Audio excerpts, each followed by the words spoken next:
Maybe like continuing with the normal code and chill stuff is probably for the best.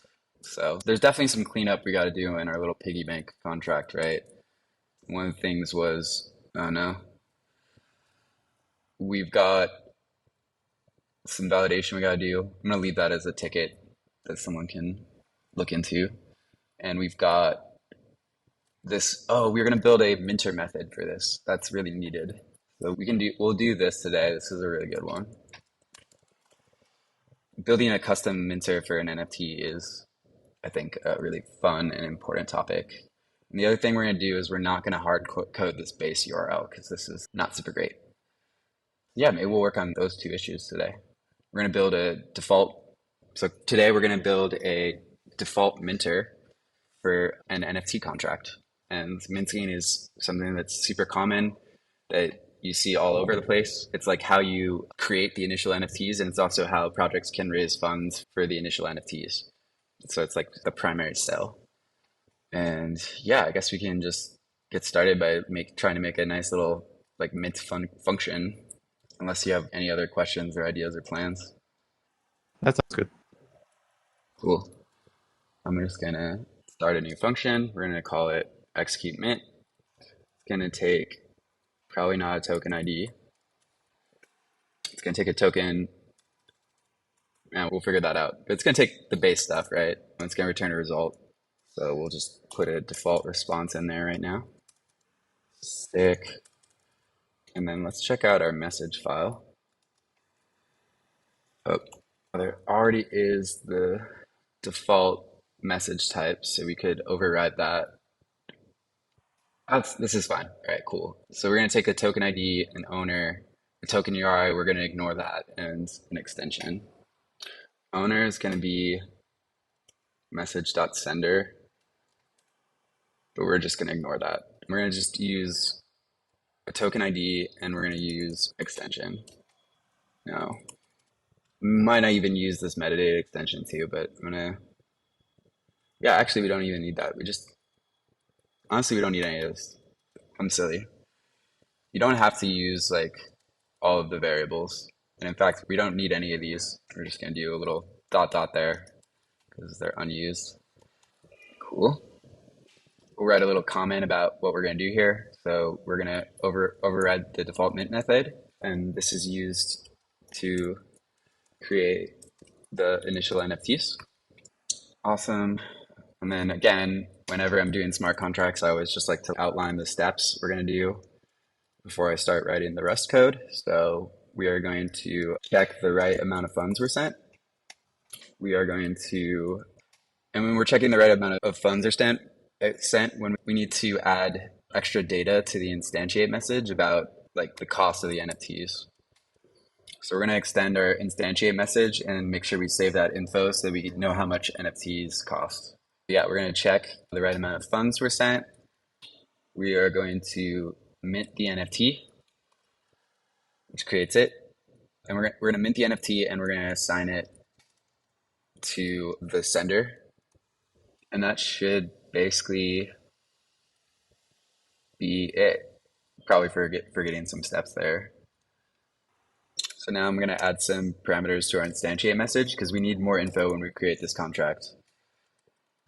So base URL is kind of like the base URI for token metadata. It's like roughly in the structure of you have an IPFS link, right? In fact, we have one in our code somewhere.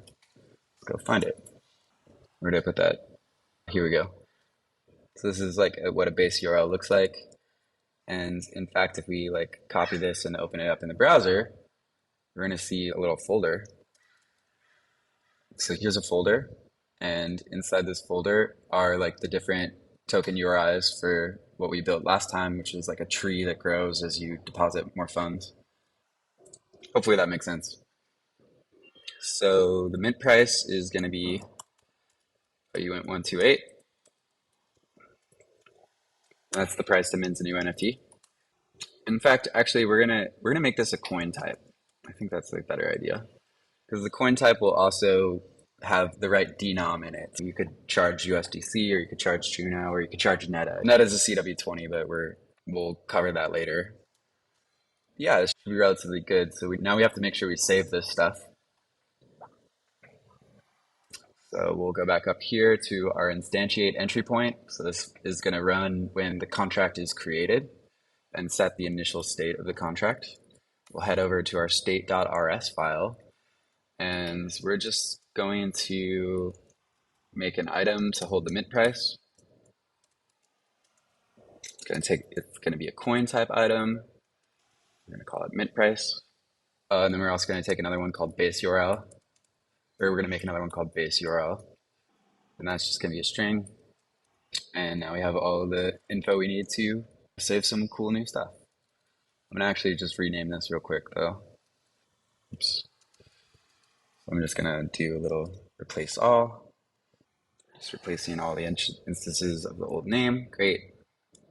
Cool. Now we got some nice like little comments over there. So we're just going to save our info over here. Pass in our storage, and then that's just going to be message dot base URL.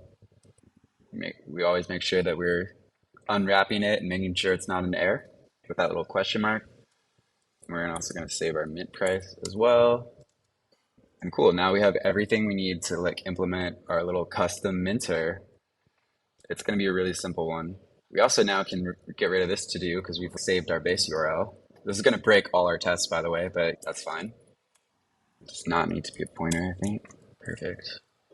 Awesome. So that's looking good. So now we're also just going to make our mint function now. I think we're almost there. All our tests are broken. Oops. Oh, I know what I'm doing. I'm in Mac, so stuff gets switched around. No big deal. All right, there we go. Our base URL. So now we have our mint price in our base URL. So we're going to check the right amount of funds were sent, which is going to be this little must pay thing here. Actually, no, we probably don't want must pay. We want, let's actually head over to my favorite website, docs.rs. And then this is the CW utils library. Great. Let's see what we got here. Yeah, that's okay. We're gonna do the same amount. Oh no. I keep doing that. Damn. I need to like remap these things. Is that Joseph? Oh, what's up, Joseph? How's it going? Welcome to Laptop and Chill. We're chilling. We're trying to. I was just going to bed and I saw this happening. Yeah, it's happening. We're making lots of improvements to the piggy bank contract. Right now, we're making a custom minter so that like when you mint an NFT, like anyone can mint an NFT, pay one Juno to like mint an NFT, and yeah, that's the That's some gist. cool stuff. So yeah, we're gonna check the right amount of funds were sent. So to do that, we're actually gonna do this. No, I keep getting mixed up with Mac and Linux shortcuts. I'm sorry. We're going to use the must pay functionality, which is make sure that the expected denom was sent. For example, Juno or USDC or whatever. So we're going to make sure that the right amount was sent, and then we're just going to do a little check here. So if amount is not equal to, if the amount is not equal to the mint price dot amount, we're going to return an error. Oops. We're going to return a payment error. Actually, no, we're going to make a custom error message because they don't have anything that looks good. So let's just do that real quick. So we're going to go over to our errors file. We're going to make a little custom message here. I keep doing that. That's really annoying. Sorry, guys. Muscle memory is hard. So we're going to call this error just wrong amount. All right, now we have a new custom error type. So we're going to get rid of this. Awesome. So here we've just just checked that they sent the right kind of token and no extra tokens as well. We don't want them like sending some extra funds around that we don't want. They also don't want that either. And then we're just checking that the amount matches the mint price. So we don't want people to send too little, but we also don't want them to send more. And finally, we're gonna like mint this puppy. There's gonna be a bit more questions to look at. Well, I did it again. Oh my gosh, I'm sorry guys. So we're gonna get our base contract entrant instance, because we don't want to have to write the entire mint function ourselves. And we are going to save a new token. No, actually, no. I got a better idea of doing this. There's many ways to do this, but we're just gonna try to do it the most simple way possible. And I'll try to explain this a little bit better after we've done it. But so we're gonna have to fill out this struct here. But so we've got our base contract. That's like the base NFT logic that we don't have to implement ourselves. And we are going to execute the mint message on it with whatever we pass in. So for owner, we're making it right now, so it's hard coded to whoever the sender was. So that's going to be info.sender. The token URI is going to be the base URL. We're going to have to actually come back to this though, because this is actually a really interesting thing to talk about for NFTs. And then for the extension, that's going to be our metadata extension. And oh, we gave these NFTs power, didn't we? That's sick. I forgot we did that. I don't think we really used that anywhere though. Okay, when you mint, it has a power of 1. Great. Awesome. We're gonna make a little to-do ourselves. Like now that we've added power to the metadata extension, we're gonna also need to update that when we like try to charge up our NFTs. Sick. So we're getting an error here. This expects an option and we gave it a whole string. So that's an easy fix. We're just gonna do sum. It is some value. Great. And now our error should go away. And then finally we have our token ID. And there's a couple of ways we could do this. We can't just hard code it, right? If we did this, for example, even though that's the wrong type, this would not work. Or it would work for the first NFT, but it would not work for the second because the base contract expects that every NFT has a unique token ID. And that's not the case here. So one of the things that we can do is actually introduce another piece of state. And we're going to call it previous token ID. And this represents the last ID that was minted.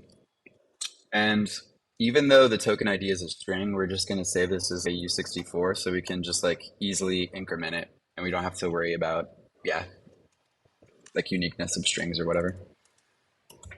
There's not 100% right way to do this, but people might have opinions, but whatever. Oh, don't need this question mark. Yeah, there we go. Awesome.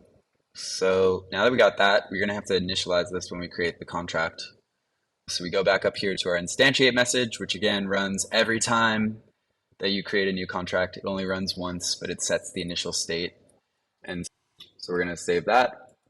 We're going to pass in our depths.storage. Okay. And then we're going to pass in 0. So isn't that fun? Okay, cool. We're going. Oops. That is a new bug. I think oh, we don't need this. Amazing. So now we're saving all the info and initializing all the info we need for our contracts, which is sick. So we're going to also load that. We're loading our mint price, our base URL, and previous token ID. We just call load because it's just a single item. We actually don't need this pointer here. We're going to unwrap that result with this question mark, which will magically return an error if for some reason this fails, but it shouldn't fail. And then we're all set to come down here and take our previous token ID. Oh, we're going to increment it by 1. Oh, we'll also need to save the result. Sorry, we're going to come back to this. So this is an example where we could actually use update. Yeah, let's do update. I think it's good to cover update with update's fun, right? This is actually good use for update. So the CW storage library has a pretty simple API. There's load, there's save, which just overwrites stuff, and then there's update, which is a little bit more sophisticated version of save.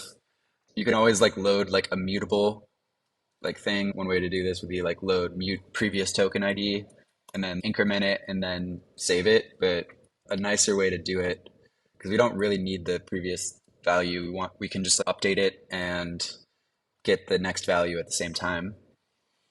And so to do that, we're going to use the update function. And this is going to take a closure. So we're making it the previous ID. And it's going to return the previous ID plus 1. Now it's going to complain. So yeah, it wants a result. So we're going to just wrap this in an OK. Again, Rust always tells you exactly what it wants. Sometimes you have to like Google what it tells you, but sweet. So now we've updated the state. I'll make a little comment here to make this a little bit more clear. We're loading the previous token ID. We're incrementing it, saving the new value, and returning the result. All in one line of code, or 2 lines. So very nice. So now we can actually just come down here and we've got our next token ID and it expects a string. So we're just going to call toString. So that's fixed. Sick. What's wrong here? Oh, this is an address type. And so it also wants this to be a string. So we're also going to call toString. Yay. That should fix that. All right. Ooh, we have errors up here. What did I do wrong? Sometimes when I see a mysterious error, I just run it like cargo build on the command line because it'll actually give you a little bit more information sometimes. Wow, look at all this stuff. All right, so here's our error. So it just wants a little bit more. It wants to know exactly what's being returned here. Very strict in terms of type. So it's going to get a U64. I cannot imagine we get an error, but we could maybe, but we're just not going to use it. Is that going to work? Probably not. I'm going to use cargo watch here. That'll --exec build. Perfect. Now this is going to run every time I change my files. So we have some other errors too. This is great. We're solving Rust errors, guys. That's weird. All right, we'll solve this one first. This is an easy one that was just complaining about no pointer. Let's look at our message file again. Oh, we didn't save it. That's why it's complaining. All right, so all those, and we're back to our like main error, which is great, which is this update thing. All right, so this is classic borrow checker at work. So on line 149, we have a invalid move, and we need to clone that variable. So basically, we use info here, and Rust is very strict with memory. So what if this function modified info somehow and then changed the value here? So we're actually going to clone that. So it's going to make a copy of that variable. And then now that error goes away. There's some great Let's Get Rusty videos on the borrow checker. It's a little bit weird, but eventually it'll be your friend. Oh, and we have some errors here too. Great. I think we can fix this one really easy. We're just going to move that up here. Sick. Now we've got some linting errors, but everything's working as expected, so that's much better. So let's go back, and we're actually almost done with this, believe it or not. But we still need to set the token URI. And this is like a really tricky thing to understand and explain. Again, our token URI is usually going to be like an IPFS variable, or like an IPFS URL. So here's one, for example. And then usually how it works out is that you have the different token IDs. So for example, you'd have 1, 2, 3, 4, 5, 6, 7, 8, etc. And the value would be, you might use format here, for example. Let me just back up a little bit. Sometimes you might want to have a collection where everything is the same, every NFT is the same, right? Or if you have a collection where every NFT is like individual and unique, you would have basically like, this is a folder, right? And then inside that folder, you'd have the different token IDs, 1, 2, 3, 4, 5, 6, 7, 8, etc. And you would basically be, like as you're incrementing this token ID, you would do something like this, where you would do like format. That's this sort of syntax. You do something like this. I've already screwed it up. Oh, that's why. Forgot that exclamation mark. Okay, sweet. So that works. So what this would do is this would take the base URL, which would be this number, and then it would add since this would be like the first NFT, it would add /1 here, which would correspond to like this piece of metadata. Now, I guess going along with the tree example, because remember we like implemented these trees where there's, as you deposit like more Juno, they they like grow, the trees grow. So that's like an example of a dynamic NFT. I guess for minting, we would assume that you start out with the sapling state or the seedling state. So we'll just add another slash on there. And oops, I'm gonna add a little comment here to try to make this a little bit more clear what's happening. Oh, they started out as seedlings. Yeah, so what we're doing here is we are minting a new token. We have the token ID for that. We have the owner, which is going to be the person who purchased it. We have the token URI for that, which we are formatting with like our base URL, which is a link to on IPS to a folder with all our different token metadata. Then we have the token ID and then the initial state, since this is a dynamic NFT. Should be a string. Cool. Oh, maybe it shouldn't be a string. Oops, I messed up. Classic. Sweet, so that works. Another option for this, let's say all the NFTs were going to be the same. So we were talking about a soldier battle game earlier, and maybe all the NFT soldiers are all the same looking, right? You can charge them up. There might be dynamic NFTs, or let's say you're selling like a song album or something like that, and you just want to give everyone like one of the same thing. And in that case, you can just like hard code it and not have to worry about formatting it based on like token ID and folder structure and all that. It's a lot simpler. Actually, I'm just gonna ignore that for now. I think we're good. So yeah, this is a really basic kind of minter. There's some things we should probably talk about here in terms of this implementation. So some limitations. This is not going to be completely random. In fact, if someone was like trying to like snipe this collection, they could look up this like folder like on the blockchain and then look at all the different token IDs and see which ones were like the most rare. And then they could just wait to like try to time their purchases to pick up all the rare NFTs. So like in the real world, you might want to have randomness for figuring out who gets like what token NFT. And the Stargaze team has like really great like kind of examples for how you can do that. There's noise. Noise network is a source of randomness, which you could use to randomly assign the different NFTs. But I guess a question to our very small audience, because this was super unannounced, is what have we missed? There's definitely an edge case that we've not really covered. Any ideas what it could be? In minting the NFT? Yeah. I wasn't quite looking at edge cases, but it makes sense to me how the messages are passed to the state and such. Yeah, so I think that what I had in mind, oops, wrong button again. One question I just have out of curiosity is I was looking at like abstract and it looks like they have like an endpoint to maybe connect to noise for randomness, but like for CosmWasm, it's just like a contract call. Do they have an Yeah. outpost or? Yeah, there's just a smart contract you can call on Juno Network and other chains that will get you randomness from noise that you can use in your contract. So yeah, it's really cool. Definitely check out the docs for that. I'm gonna add a note. In real life, add some randomness to the minting, otherwise people will game it. I'm thinking, So I think how would is there like a limit to these NFTs? Like, how would it know not to mint if it reaches a limit? yes, exactly. So as you can see in this like little example folder we've set up, there's only one NFT.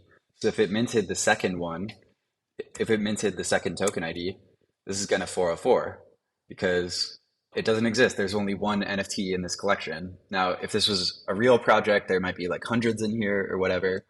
We have to make a max NFT supply variable. We're going to make it optional. So if it's set to none, unlimited NFTs can be minted. We're just going to make this a U64.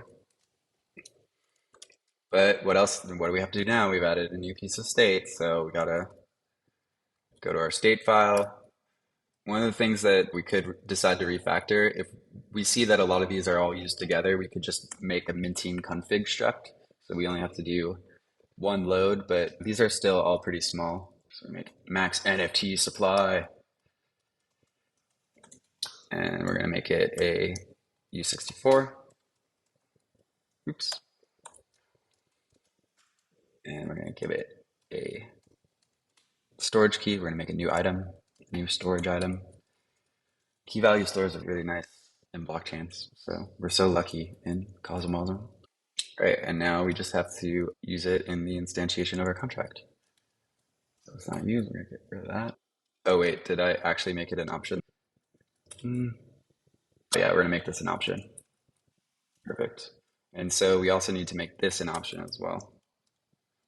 Though that's a little bit redundant. Oh, yeah, let's just make it. We're just gonna do one of these. Oops. Oh, a second. So since the max NFT supply is optional, we just check if there's actually a value that's been provided for it, and if there is, we save it. And let's go use this now.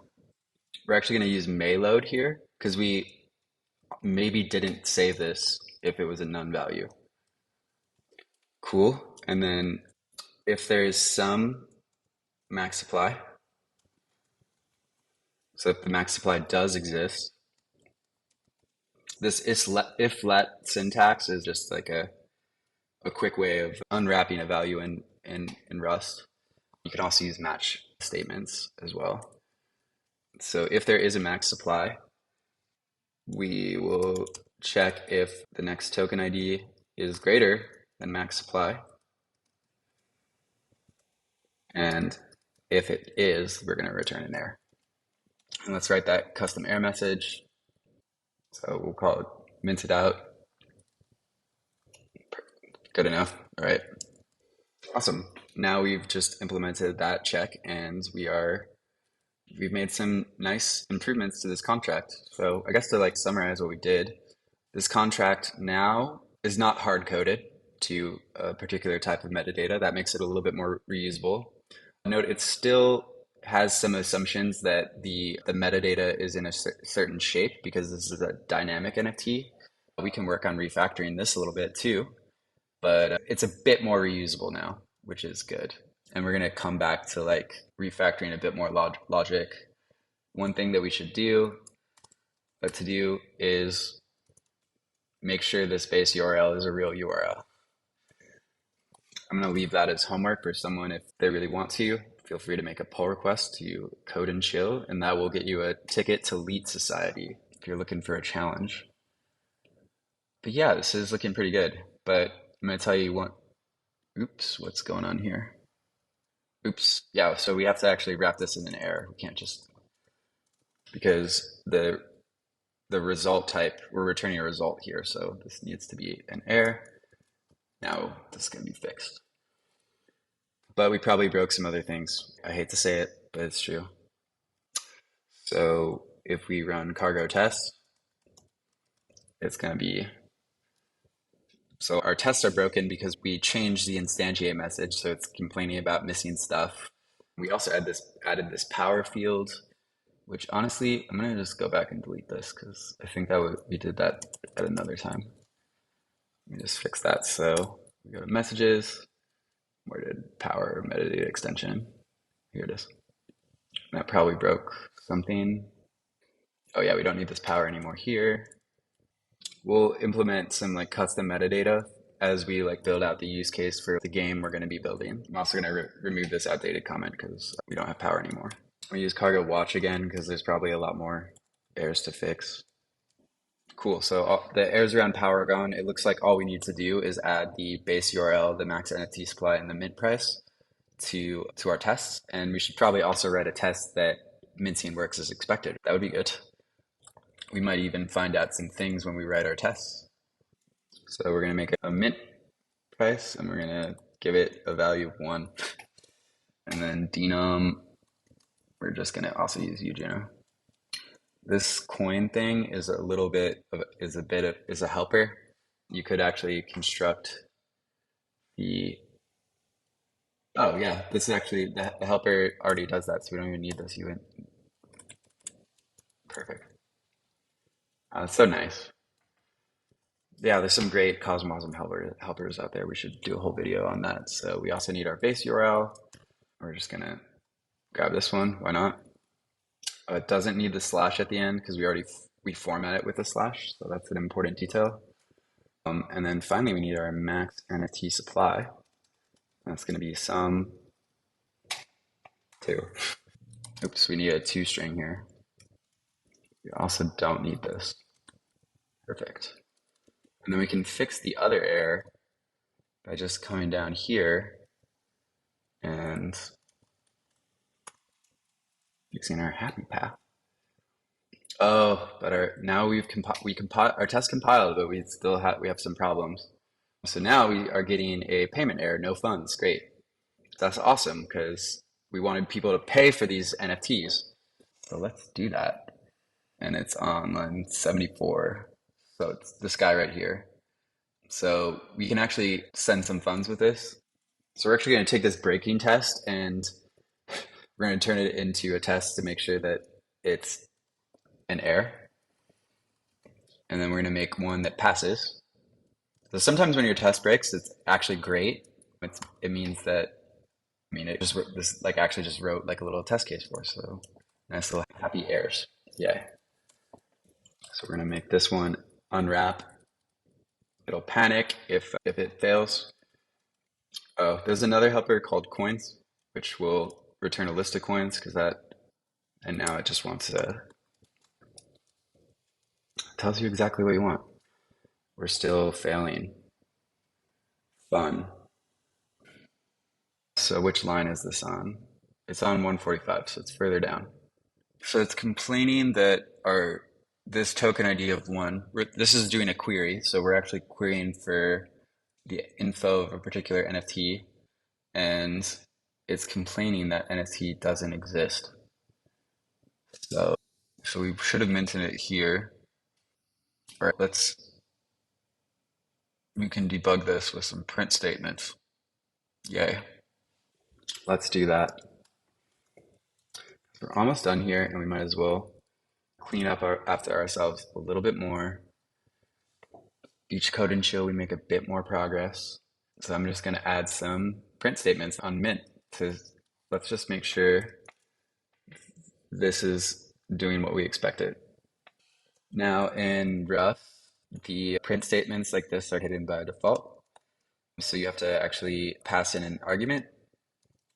I'm going to do cargo watch again, but I'm using the -shell option. So it's going to run this command every time the files change. So we're going to do cargo test -no capture because it's capturing those print statements. All right, so this is as expected. Interesting. But we're still failing on line 145. Right, split to 3 panels.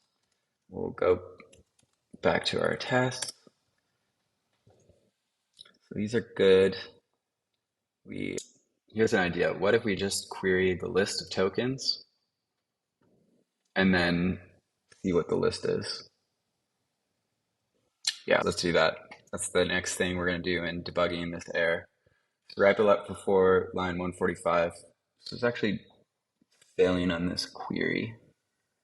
That's okay. We're gonna query the list of tokens and we're gonna print it. Yay. We could make helper functions for this, but it's also good to show how to do queries manually.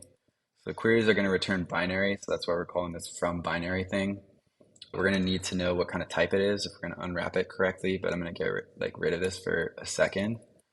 And then the query message, let's just use our helpful autocomplete. Yes, we want all tokens. Bam.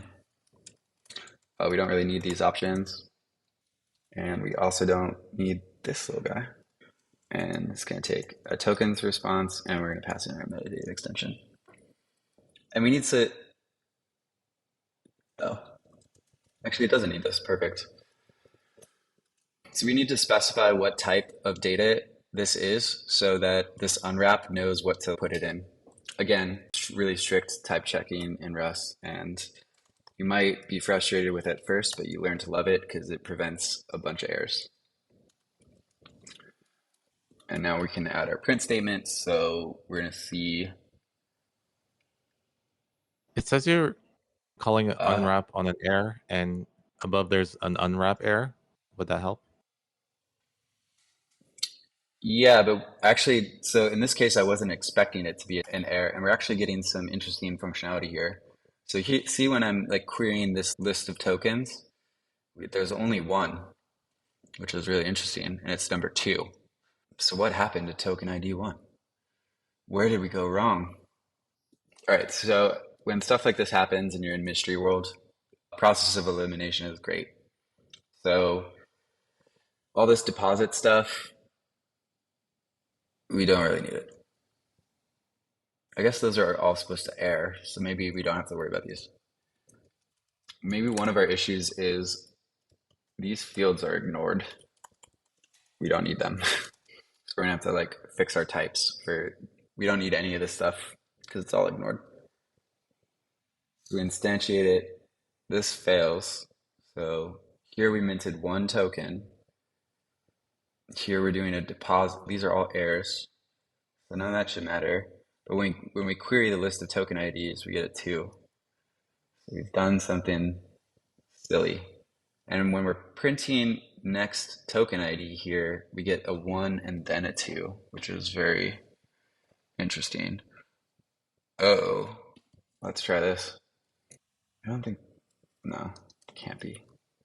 We've got something really silly going on here, and I'm actually not sure what it is. So I'm open to ideas for people. I guess to summarize where we are, we're expecting a token ID of 1 because it's the first NFT that's minted. And we have a token ID of 2. We're checking max supply here. We're checking the amount, the mystery. There's so much mystery. I probably did something really stupid. Okay. Wow, update's weird. I was not expecting that. So we got our error to go away. Let's read the docs on update because that's so update an item with a closure, includes read and write, and returns the newly saved value. That's what I was expecting. And I have no clue why changing the order. What's up, Noel? How's it going? Happy afternoon, evening, morning. More. Hell yeah. We just added a minter to our contract, so now you can launch a collection and charge funds for it. What we haven't added yet is the ability, where do those funds go? So right now those funds are just sitting in that contract. That's something we'll make a to-do for that. It would be a shame to raise a bunch of money with a game and then realize you can't get it out of the contract. So the first option, this could be like the initial deposit on your NFT, because here we have our NFT balances. The NFTs can actually hold the funds themselves. That's one option. Or we could skim part of it off the top for ourselves. We're gonna actually, yeah, let's make some money. How do you guys feel about that? That's a first for a bear market. So we're gonna have our sale funds recipient, amazing. And we're gonna do the usual process of, we're gonna go in our state. We're gonna make a new piece of state. At this point, we really might consider making a config, but I'm just gonna keep adding like little singletons because why not? Because I'm lazy. But if you're listening to this or watching this video later and you want to do something, maybe consider refactoring this a bit. So we're actually gonna make this an adder. In CosmWasm, adder is used for if you've validated that something is an address. Note the instantiate message was a string because that's how you pass it in from a front end or whatever. But we need to actually make sure that it's a real address and not just like a sentence or whatever. We're gonna add our storage key. Awesome, so now we got that piece of state. When we instantiate the contract, we need to save it. Wow, again, this could all be maybe a little bit cleaner if we refactored all this info into a config. Oh, so we're gonna pass in our storage dependencies. And we're also going to validate the address. The dependencies have an API, and one of the ones is adder validate. Awesome, sick. Double question mark. Boom. What I felt. What? Great. So that's All good. We've saved our recipient. Let's get our money. Let's go. Who's ready?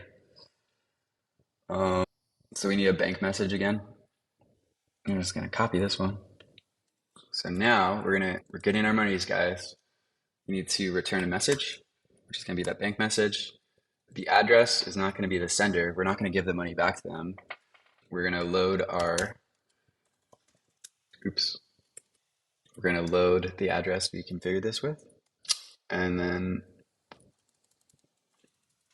this amount can actually just be to info.funds. We already validated that they sent the correct amount and type and all that stuff. Awesome. We got a little fuck up. We still need to add the message to the response. Oh. All right, so it's complaining about moving that. I think we can fix this by changing the order again, because the minting the NFT is like the last thing we do, and technically this message doesn't get, oh, got a little error here. Again, the borrow checker, it's a little bit weird, but it's definitely your friend. Oh, definitely need this. All right, I think we're good now. Cool, so now we've just added some nice stuff, but we have our test broken again. But the cool thing is now we're actually just like paying out money. Oh, I'm so excited, guys. So let's go fix our tests. Don't need this. Don't need this. We could have just gotten it from the minter. Maybe they're not always the same. We already did it. All right, so that bug's fixed. Oh no, thing. All the funds are going to Larry. Awesome. Larry's awesome. Cool. All right, so let's actually make sure that Larry got paid out. So we already have a tier for this. We're going to do something similar. So up here, when, I know this is a little confusing, I'm sorry. So here is where Bob successfully mints an NFT. Right now we're just unwrapping it and not using the response, but let's actually use the response. So we're going to do let res is equal to, and we can unwrap it. Then we can have a similar thing here. So we're like getting the first message, except for Bob's not getting the funds. Bob is paying the funds. Larry should have the funds. So let's try that. Oh, we got something wrong. Oh, one. That's up here. So let's actually charge some real money for this. Not just one. Cool. We're gonna make it, guys. Turn along bear market. Let's see, what's that? Oh, here we go. He's got to send that along the correct amount. Awesome. So now we have a contract that can actually make some money. Let's just review a little bit what we did today, and then I think we can probably just close out and open it up for just like general chat or questions. So today we made it so that you can actually mint NFTs, and you can take people's money for minting NFTs, which is fun. We also made our contract a little bit more generic and not hard-coded, which is always great. So in particular, what we did was we added some extra fields for when this contract is instantiated. For example, it now takes a base URL, which is the metadata of all the different tokens. That's going to point to a folder somewhere on IPFS or whatever with all the different metadata for all the different NFTs. It takes a price for minting a new NFT. So that's a coin type. So you would be like one Juno or one USDC or whatever. It takes a max NFT supply. So if there's only 1,000 in a collection, you can only mint 1,000 NFTs. We should write a test for that. And then it also takes a recipient for the funds from the sale proceeds, and that's an address. And so then when we look at our minter, we like basically load our information, we check the right amount is sent, we load the previous like token ID and get the next token ID. Awesome. We check that the collection hasn't minted out. We pay out the funds to the creator of the collection or whoever the recipient of the funds from the collection are. And then we mint the NFT and send it to and assign it to the person who paid for it, which is great. Then we like fixed our tests, which was really fun. We could probably add a few more tests, but I think that's pretty good for today. I think this is a good place to leave it and try not to make this video too incredibly long. We still did. We still have some stuff to do. If people are looking for to-dos, we validated this. We haven't validated this base URL yet. We should probably check that it's a real URL. Another thing that we should definitely do is we have a bunch of unnecessary info when a mint happens. So here we're calling mints, but there's all these like extra types and fields. These aren't needed. They're completely ignored. So we need to fix the types for this message, which is fun. And yeah, that's it. So now we have a really basic dynamic NFT contract that anyone can freely mint. And yeah, any questions? What would you like? We can just talk about anything at this point, but we're gonna have to just chat shit like they do on Game of Notes. No comments. I'm just gonna push our changes. Okay, I don't know what In happened. terms of the sending the payment and like minting the NFT, I'm just thinking like how it could possibly be like atomic. Say if there's like the NFT does have a real value, you might not want to give them the NFT if the you can't get the funds to the right place. What's the question again? Just when the NFT is minted, like before you send the funds to an address, and I'm just wondering if that could be like atomic, like if the payment fails somehow. So if the payment fails, one of the nice things about smart contracts is if one thing fails, everything fails, which is exactly the kind of behavior that we want. So when we add this message here, if this payment fails for some reason, everything that's happened up until this point will fail. And so it is unwound, so to speak, or it's not committed to state. And this is a really nice thing about smart contracts is everything has to go exactly as planned or nothing happens. That was a great question though. Ooh, another great question in the chat. How is randomity typically added when minting? Yeah, so one of the things I made a note here, this minting contract as is implemented is just incrementing the next token ID. So anyone could look up on chain and see this folder and this one only has one token ID in it, but if it was the real deal, there'd be like maybe hundreds in here. And they could look at each one and find the rare ones and then try to snipe those because this is a very predictable kind of minter. But it is very straightforward and it'll work for some types of NFTs. We have NFTs where every NFT is the same. A really basic minter like this will work really well. And so that's something we can do in the next code and chill is maybe add some randomness. We can use noise network for that, which is really sick. So how would we go about adding randomness to it? Noise network is a really great option for that. And then we would have to have an idea of the amount of NFTs there are.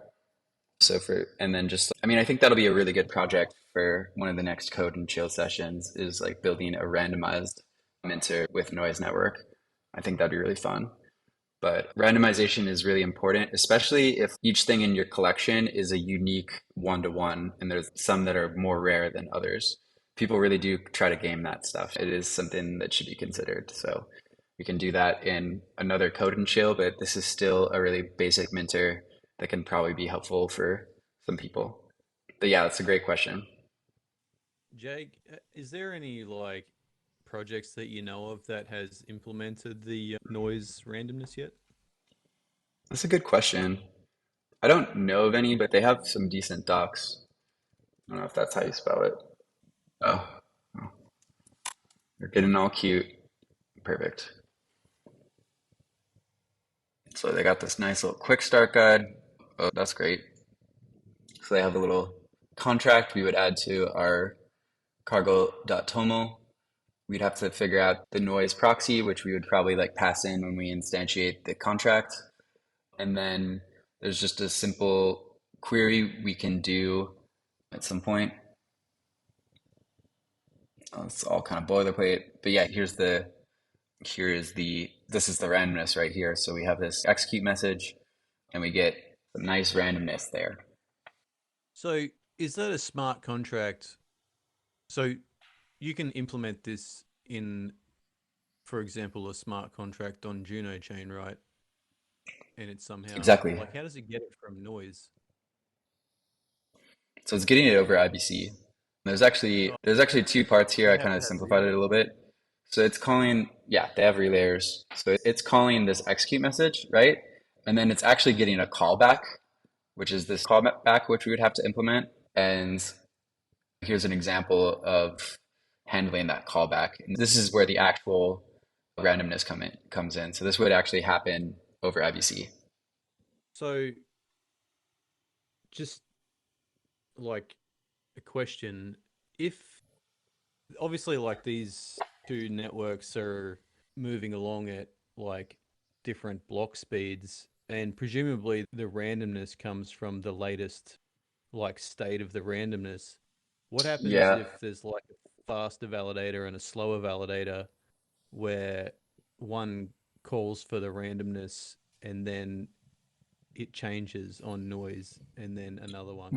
this is all handled by IBC. So I think we can get into this more on the next session, where I think this is a great kind of session to do next, is take it to the next level. So Yeah, when this how execute fast this works. happens, like this is going to fire off like an IBC message, right? That IBC message, IBC has a really, I think we'll cover IBC contracts at some point, but they have asynchronous programming. So not everything happens in the same block, right? In fact, it's very likely when this roll dice is called, this noise receive is going to probably happen on like the next block. Yeah. And then once we get that receive message, we can do some stuff with the randomness. Now, we might not want to do this like every time you mint an NFT. So this is actually going to be a really great topic that's going to be useful for a lot of people like building gaming applications. I think we should do a full deep dive on the randomness and how we might want to do it for this kind of like Minter use case using noise network. There's other ways you can generate pseudo randomness, but like noise network is like really good, reliable randomness. And so perhaps we can combine the two in a really interesting way. It makes sense to use it if it's there to be used, right? It does. So yeah, it's pretty cool. They have a bunch of different fun stuff. So there's already proxy contracts on Juno, which is really great. So yeah, you can see where they're deployed. So they're not on like Osmosis or whatever quite yet. Look, they have a guide to a random airdrop. So if you're interested, definitely check out the Noise Network docs. You might be able to find some like fun stuff. Maybe you want to do a random airdrop. Any other questions or? Oh, I see there's a comment. I didn't realize a contract could run past one block. To be honest, it doesn't. It only runs in one block. But like an IBC contracts are asynchronous. So what that means is not everything is completed in one block. So it runs only in one block, but then eventually it gets an IBC callback that runs in probably another block. It's not that it's running in multiple blocks or running over multiple blocks. Each block is finalized. It doesn't change. And it's just that it's more of an asynchronous kind of programming style. And yeah, I think this will make a really good kind of next session that we can really dive into. But again, if people are interested, definitely check out noise.network and look into their randomness and start thinking about how you could use that in your own smart contracts.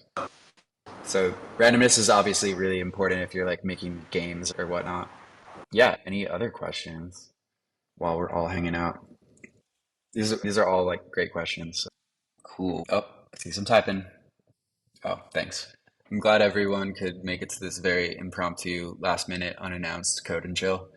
So yeah, it's fun, but we built some cool stuff today and we're making a lot more progress on this dynamic NFT contracts. We're making progress on this minter that's built into it, which is really exciting. Another thing that you'll also see is common is oftentimes this minter is actually a separate contract from the NFT contract. That's something we might also consider is consider making the minter a separate contract. But in this example, I've showed you how to just build it into the NFT contract itself. There's advantages to making it a separate contract. It makes it a little bit more reusable. But this, for purposes here, we didn't do randomness and we didn't break it out into a separate contract to keep things simple. And then next time, I think we can dive into randomness a little bit more. We have a really fun game that we're planning, which I think is going to be sick. And so we might be working to get this contract a little bit more suited towards that game. The first example for dynamic NFTs we did was like trees that grow as you deposit like money into the piggy bank. But that's boring, right? We want some more like degen stuff. So we're gonna try to make this a bit more fun, as well as a little bit more generic. I think that's also important. We'll work on both those things, but we did add a decent amount of features today, which is exciting. Anyway, if there's no more questions, I think I'm gonna get going. It's been real. I hope the recording actually worked. That would be really sad. No, it's going. Later, everyone. Peace. Like